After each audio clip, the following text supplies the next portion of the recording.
Bonsoir les amis, comment allez-vous? Rock Your Life, l'émission qui bouge et vous fait bouger. J'espère que vous êtes en forme ce soir.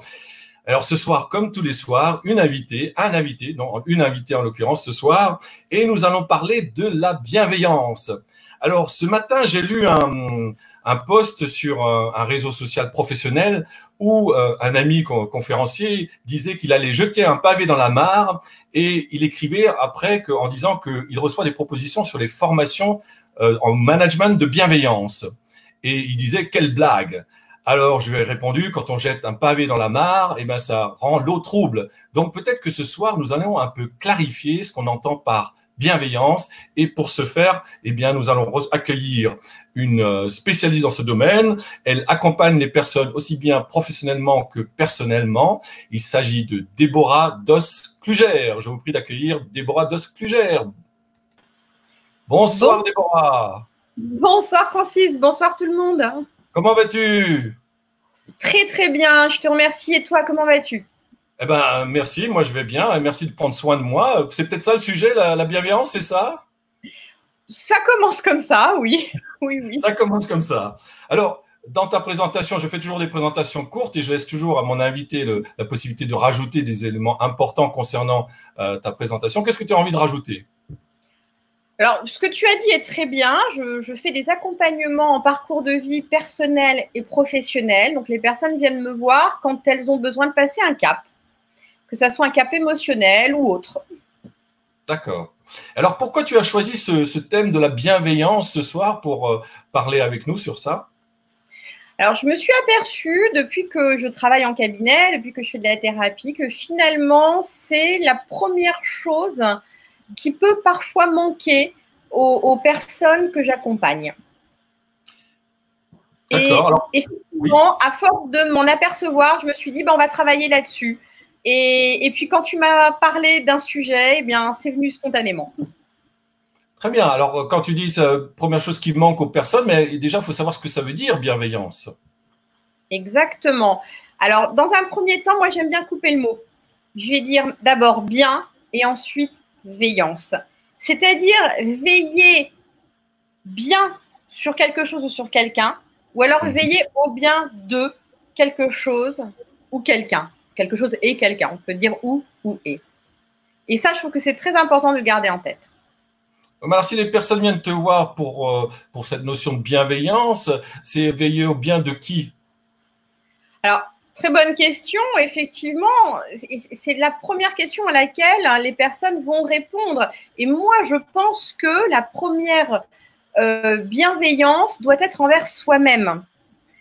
Être bienveillant avec soi-même, c'est-à-dire accepter ce que l'on appelle ses qualités et ses défauts. Pour moi, il n'y a pas vraiment de qualité et de défaut, il y a des modes de fonctionnement, des comportements. Et en même temps, se pardonner quand on a fait ou dit des choses qui aujourd'hui ne nous conviennent pas. Les personnes qui viennent me voir très souvent ont d'abord quelque chose effectivement à régler avec elles-mêmes. D'accord. Alors moi, j'ai trouvé cette définition de la bienveillance de Christophe André qui dit que c'est la capacité à voir ce qu'il y a de bon. Est-ce que ça se rejoint, cette notion? Est-ce que tu partages cette notion? Oui, la capacité à voir ce qui est bon, ce qu'il y a de bon, parce que effectivement, il est quand même plus intéressant, je trouve, de mettre en avant ce qui est bon, nos points forts, ce pourquoi on est bon dans la vie, autant émotionnellement que au niveau du comportement et au niveau de ce que l'on fait, de ce que l'on dit, que le mauvais. Et si on met en avant ce qui est bon, eh bien le mauvais, en tout cas ce qui est moins bon, plutôt, eh ben, petit à petit, il va partir, il va se mettre de côté, on va plus le voir. D'accord. Alors, c'est cette capacité de voir le bon en soi, mais après, chez les autres, c'est quand même plus difficile, surtout en ce moment. La situation est quand même pas facile. Et puis, ce qu'on entend dans les journaux, et puis même, je pense que la situation économique, sociale, professionnelle, va pas être facile. Donc, voir le bon chez les autres, est-ce que c'est facile? C'est pas forcément facile. En tout cas, je peux t'assurer qu'à partir du moment où la personne arrive à être bienveillante avec elle-même, à voir le bon en elle, elle va être en capacité à voir le bon en les autres plus facilement, en tout cas. Ça vient plus facilement à ce moment-là. Et j'ai envie de parler aussi du miroir. C'est-à-dire que ce qui va énerver chez quelqu'un, posez-vous la question, finalement, ce qui m'énerve chez l'autre, est-ce que c'est pas un petit peu ce qui m'énerve chez moi? Et si j'arrive à être bienveillant avec moi-même, est-ce qu'il y a encore des choses qui m'énervent chez l'autre? D'accord. Donc, c'est d'abord un travail sur soi pour accepter la différence, peut-être, ou l'accepter ce qui nous dérange? Oui, l'accepter ou l'évacuer tout simplement. J'ai envie de dire que la bienveillance va commencer par une chose, enfin il y a un élément en tout cas sine qua non pour moi, hein, ça reste mon ressenti, pour accéder à la bienveillance et pour la conserver, c'est le non-jugement. Quelqu'un qui arrive quelque part et qui paraît être de mauvaise humeur, répond sur un ton désagréable, on ne va pas lui dire « Oh là là, mais qu'est-ce que tu as aujourd'hui ?» On va se dire « Oula, il s'est passé quelque chose. » D'accord. Donc, une des qualités de quelqu'un qui est bienveillant, c'est quelqu'un qui ne juge pas, c'est ça? Oui, oui, tout à fait. Là, je suis d'accord avec toi sur cet aspect-là, sauf que toute situation, toute personne, on juge. On a des a priori, on juge, qu'on le veuille ou non. Après, il s'agit peut-être d'exprimer ou pas.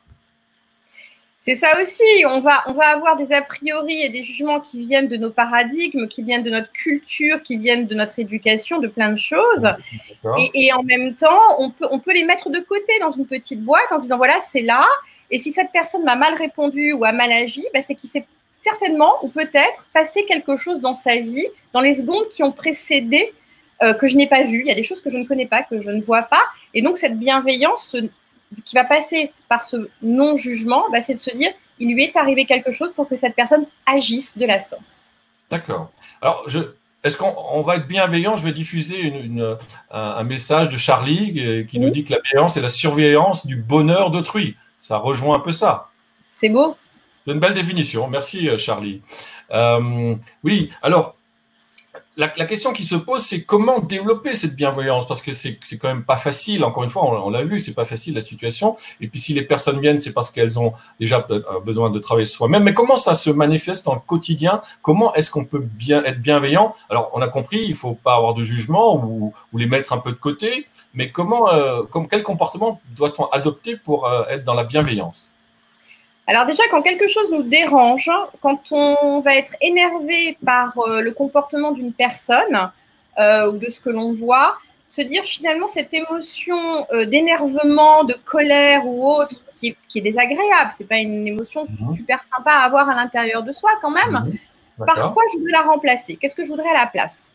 Et cette émotion positive que je souhaiterais mettre à la place de ça, eh bien, à part cette colère ou autre, finalement, va passer par quoi? Va passer par un non-jugement et puis de la bienveillance. C'est-à-dire que, voilà, comme je disais tout à l'heure, Francis, quand une personne me parle mal, au lieu de réagir en disant « Oula, tu ne me parles pas sur ce ton », ce qui est arrivé d'ailleurs il n'y a pas très longtemps, une personne a mal pris quelque chose que moi-même j'ai dit, j'avais absolument aucune mauvaise intention, c'est juste que voilà, il s'était passé quelque chose avant et c'est vrai que j'ai dit la chose sur un ton qui n'était pas agréable. Je m'en suis vraiment pas rendu compte sur le coup et la personne en face de moi, c'était à un accueil, m'a dit non mais vous ne parlez pas sur ce ton-là. Et là, je me suis rendu compte que j'avais finalement mal parlé. Cette personne n'a pas eu finalement, a eu un jugement en fait vis-à-vis de moi en me disant attends, cette dame que j'ai en face de moi est une mauvaise personne parce qu'elle me parle mal, alors que non, je ne pense pas être une mauvaise personne. Il m'était arrivé quelque chose précédemment qui était vraiment embêtant et du coup j'ai mal répondu. Et là, je me suis dit voilà, j'ai besoin d'évacuer ce qui s'est passé avant pour bien parler à l'autre et l'autre a aussi besoin de se dire il s'est peut-être passé quelque chose que je n'ai pas vu, dont je ne suis pas au courant et c'est pour ça qu'elle me parle sur ce ton. D'accord, donc il y a un ensemble de facteurs qui ont une influence sur, il y a des moments où on est plus bienveillant que d'autres, c'est ça ce que tu veux dire? Tout à fait. L'important, c'est de garder ça en tête. C'est exactement ce que tu dis, une espèce d'auto-feedback. Mais ça veut dire aussi le reconnaître en soi qu'il y a des moments, ok, là, j'ai pas eu le bon comportement, le bon ton de voix, j'avais aucune mauvaise intention, mais le ton de voix n'était pas là.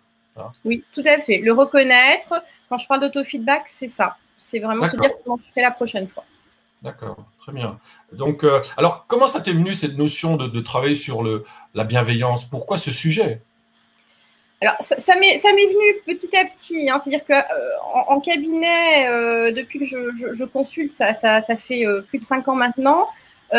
C'est pas une notion qui est venue tout de suite. Hein. C'est quand tu m'as posé la question, j'ai vraiment réfléchi. Je me suis vraiment dit quel est finalement le fil conducteur de mes accompagnements.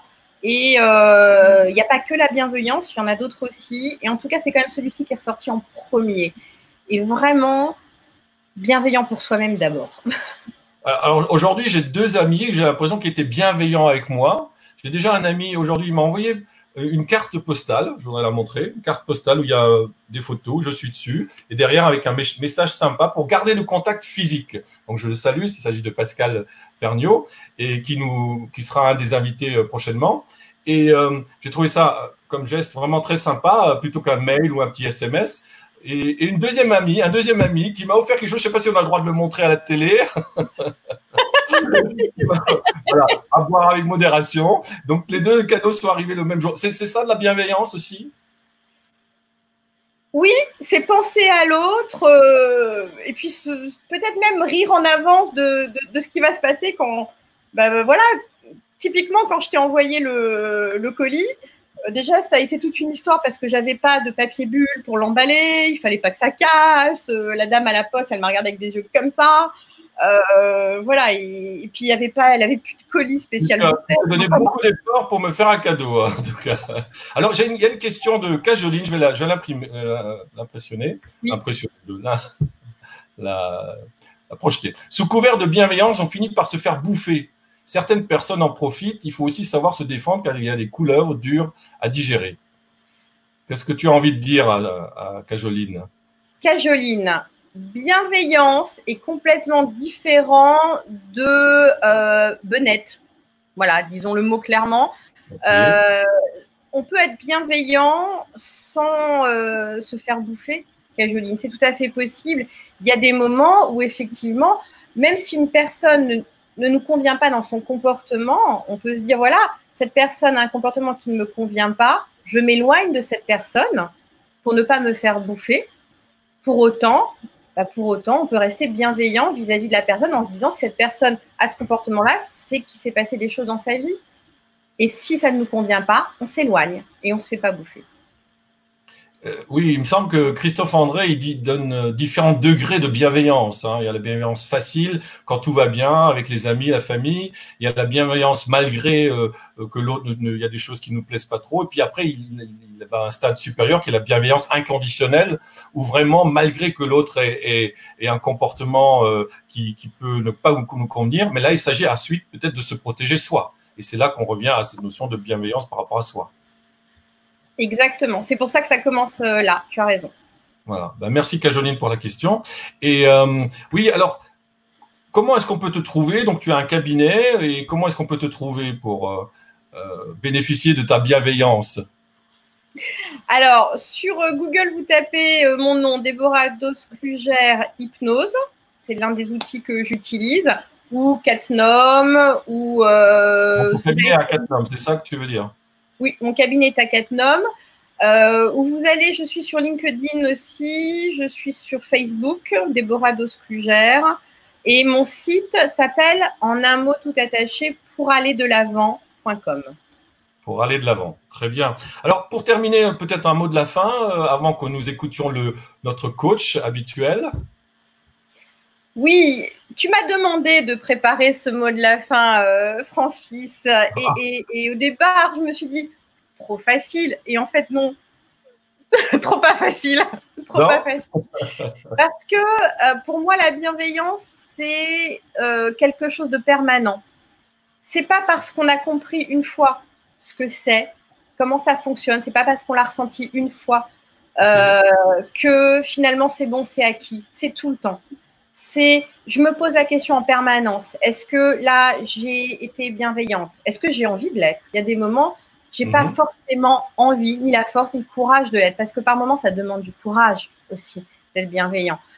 De la force, il faut être bien dans sa peau, bien dans sa tête. Donc, si c'est quelque chose vers quoi vous avez envie d'aller, eh bien, posez-vous la question en permanence. Si quelque chose ne tourne pas rond dans votre ventre, dans votre tête, est-ce qu'il y a eu de la bienveillance envers vous-même, envers l'autre? Okay. Voilà, auto-feedback. Eh ben, j'imprime Oui. Rosemary qui nous dit que la bienveillance envers soi, c'est d'être respectueux de soi, de son territoire. C'est donc aussi faire valoir qui on est. Oui, c'est aussi s'affirmer. Voilà. Qui Alors, on moi, est. j'avais aussi préparé une petite conclusion, et mais j'ai envie de la partager avec toi avant qu'on écoute Christine, notre coach. Et j'aimerais bien que tu écoutes ces paroles. Enfin, je dis ces paroles, donc tu entends déjà que c'est une chanson. Mais je ne vais pas la chanter. Oh non! Quand tu es fatigué, quand tu te sens tout petit, quand les larmes sont dans tes yeux, je les sécherai toutes. Je suis à tes côtés quand les temps sont durs et les amis introuvables, comme un pont sur une eau troublée. En anglais, when you're weary, feeling small, when tears are in your eyes, I will dry them all. I'm on your side when times go rough and friends just can't be found. Like a bridge over troubled water. Voilà, c'était le mot de la fin. On va aller donner la parole à notre coach Christine Andry. Voilà, on va l'accueillir. Bonsoir Christine. Bonsoir. Bonsoir. Merci pour cette chanson. Pour faire ton retour, nous allons disparaître. Je vais faire disparaître Déborah, et puis moi aussi, et puis c'est à toi. Tout à fait. Merci à vous. Eh bien, sur ce thème de la bienveillance, en fait, ça me paraissait tellement simple à en parler et je dis bravo à Déborah parce qu'au final, c'est quelque chose qu'il n'est pas facile d'aborder. Il n'est pas facile d'aborder, pourquoi? La vision que j'en ai, c'est que c'est un mot qui est utilisé et galvaudé un petit peu partout. Si on réfléchit à l'éducation nationale, qu'il a beaucoup demandé à ses enseignants, et du coup, c'est un mot sur lequel on va peut-être un petit peu avoir ses poils qui se hérissent. Hein. On va peut-être un petit peu se braquer quand on l'entend. Et pourtant, c'est quelque chose qui est hyper important. Comme Déborah l'a bien dit, en fait, il y a une question d'acceptation de soi, et Rosemary l'a ressouligné. Bienveillance envers soi, c'est être respectueux de soi. Donc ça, c'est la première notion que j'ai retenue dans la bienveillance et que je mets en avant. La deuxième, c'est le non-jugement. Surtout ne pas juger l'autre. Hein. Et si, par hasard, effectivement, je me retrouve vis-à-vis de quelqu'un qui, voilà, ne me renvoie pas toujours quelque chose de sympathique, hein, eh bien, c'est peut-être à ce moment-là me dire... eh bien, je vais prendre un peu de recul par rapport à ce qu'il dit. Je vais m'éloigner pour ne pas être impactée par tout ça.